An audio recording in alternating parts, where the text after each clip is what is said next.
the MCU's really smashing it out the park, right? I mean, unless you're Tom Hanks from Castaway, you definitely know about all the moolah the new Spider-Man movie's been raking in, right? But hey, let's not forget another release that's really important towards setting up the next phase of MCU flicks. Yeah, the Eternals might not have clicked with fans at the same level as No Way Home, but it's still got some pretty neat moments. And who else is going to count them down for you but yours truly? So buckle up and enjoy my top 10 moments from Marvel's Eternals. Of course, you should know that there's a spoiler alert in effect. Let's go, my fellow mortals. Behold, the royal prince of Titan, brother of Thanos, Star Fox of Mystery Planet. It's not an MCU film if you don't have a fulfilling post-credit scene, and this one brought in a shit ton of hype. With everyone speculating a rumoured appearance from the one and only Harry Styles, the stakes were already high going into the movie. But to find out he's playing the brother of freaking Thanos totally blew me away. He actually has some important lines to say as well, rather than just showing up to serve some looks, which he always does. I don't exactly know what his role's going to be as we enter the rest of Phase 4, but I sure am looking forward to my watermelon sugar high in the sequel. Oh yeah, and I know the other scene doesn't give much away, but I gotta mention that ebony blade. Yep, it looks like we're finally going to get our favourite vampire hunter back soon. Lena? Everyone is going to die.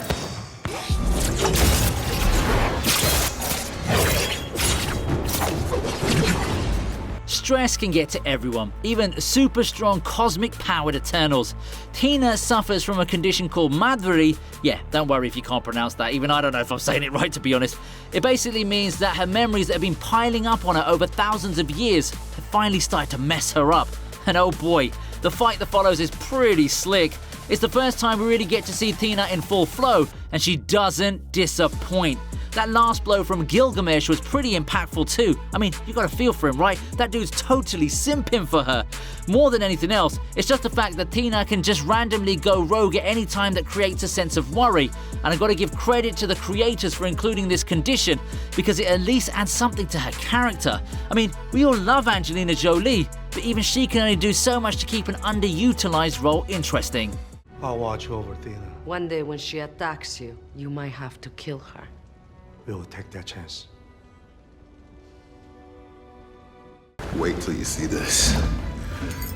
What is it? It's an engine. It moves steam from high pressure to low pressure. It'll help them till their fields at an incredibly fast rate. I gotta say that the Eternals really didn't hold back when it came to reimagining the beginning of humanity. Apart from the usual boring stuff, there was this one scene in particular that really appealed to me.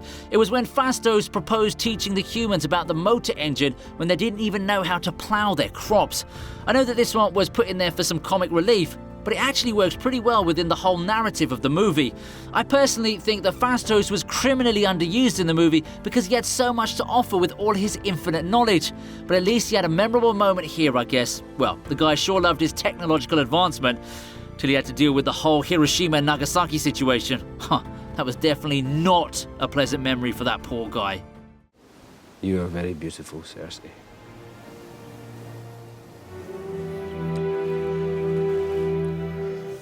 Never would I have imagined that a franchise under the Disney banner would show its viewers a sex scene. But I guess the ways of the world are changing because the Eternals gave us the MCU's first explicit moment. Yeah, sure, we don't exactly see much of the nasty, but it's still a lot more than just some puppy dog kissing that the previous installments had been limited to. I honestly think that this was a huge risk to include, but was also necessary to establish the kind of relationship Icarus had shared with Cersei. It was also nice to see some LGBTQ+ love later on between Phastos and Ben. But of course, I'm obviously going to point out the fact that a woman named Cersei was involved with both Robb Stark and Jon Snow. I couldn't picture them as anything else when all three of them met. That's some Game of Thrones shit right there.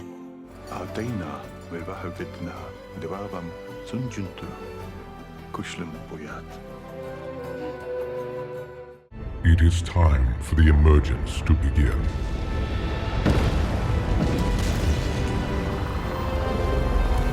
Okay, this one might not have been like a huge shock reveal or anything, but it's just the way in which this scene's been directed that makes it feel so authentic. Ajax is dead and Cersei's the new leader, so she's got to do something about it. She finally manages to use that orb thing to chat with the big boss, Erisham. The Celestial's design is absolutely on point, and his voice gives so much weight to the big reveal that he points out to his new assistant. The plan's pretty straightforward. Wake up this Celestial named Tiamat and bring the emergence that leads to the end of the world. But once again, it's the way Erisham narrates the whole thing that really pulls us into his schemes. Also, the visuals are totally awesome. They just go so well with the themes and ideas of the movie. Everything dies except us. Because we were never alive.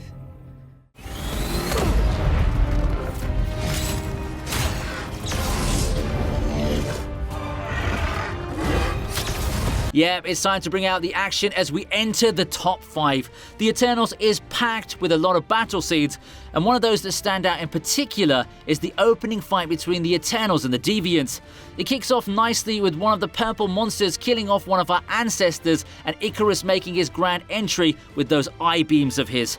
Then we get to see all the other Eternals show off their powers as they beat the shit out of the Deviants. The CGI and stunt choreography are flawless, but then again, would you really expect anything less than that from a Marvel film? Overall, it's a supercharged way to begin a pretty long movie, and it gets the audience really excited for what's to come. Unfortunately, 150 minutes is a bit too much to keep the average Joe hyped during a film, unless you're bringing back Tobey Maguire and Andrew Garfield in a Spidey blockbuster, of course.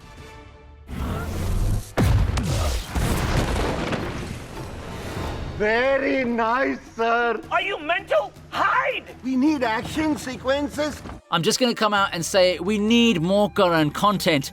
Kingo's a pretty chilled out Eternal if you compare him with any of the others.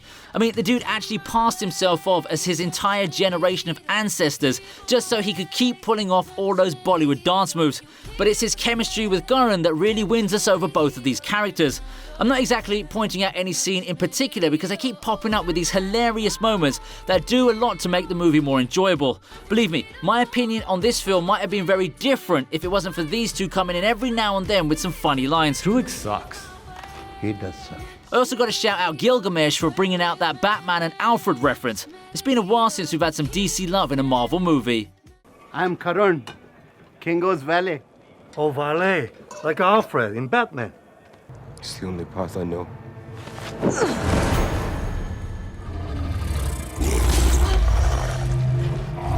Okay, once again, I'm sure a lot of us saw this coming, but it doesn't change the fact that this was a pretty messed up betrayal. You'd think that after thousands of years together, Icarus would be a little more supportive of Ajax's rebellion against Erisham, but all he does is lead her to the Deviants and pretty much murder her, even though the kill technically goes to Crow. It's a slow revelation that adds some depth to this scene, and to see Ajax go in such a brutal way is a very emotional moment. Plus, we also get to see how Crow started off with his power upgrades. The Deviant designs are pretty sick too, in my opinion, but getting back to the main point, this is the scene that marks a major change in our perception of Icarus from wannabe Superman to misguided Eternal. Man, I guess it just goes to show that you can never truly know someone. You killed her. You are so pathetic! I'm an Eternal, Fastos. I exist for Erisham.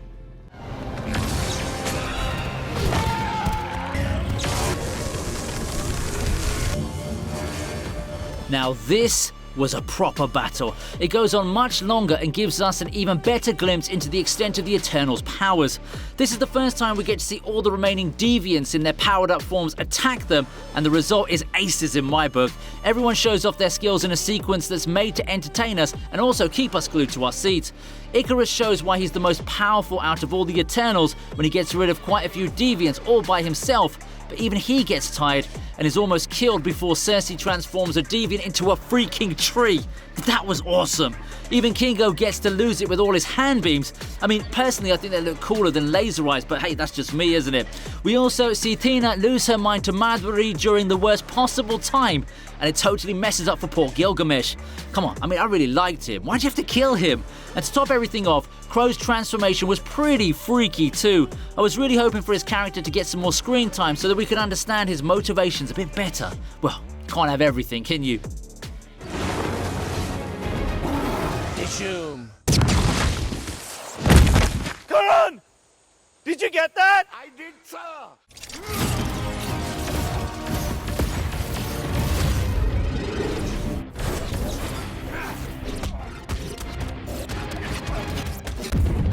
When your final sequence is packed with so many powerful moments, it's kind of hard for this not to top your list.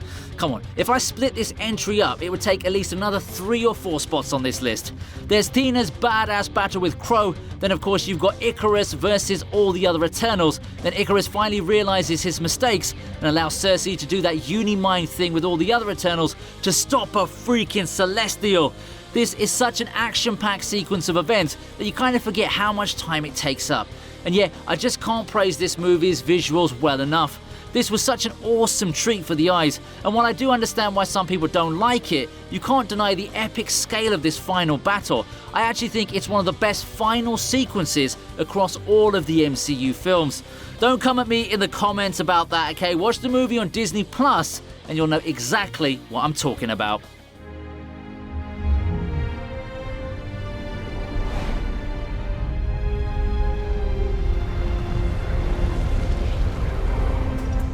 And there you go, those were my top 10 picks from the Eternals. Were they awesome or a bit blah? Let me know what you think in the comments and feel free to connect with me on my socials too. Like, share and subscribe to keep yourself updated on all my latest uploads, and hit that Patreon link in the description below if you want me to cover some exclusive content for you. Alright then mortals, I'll see you later.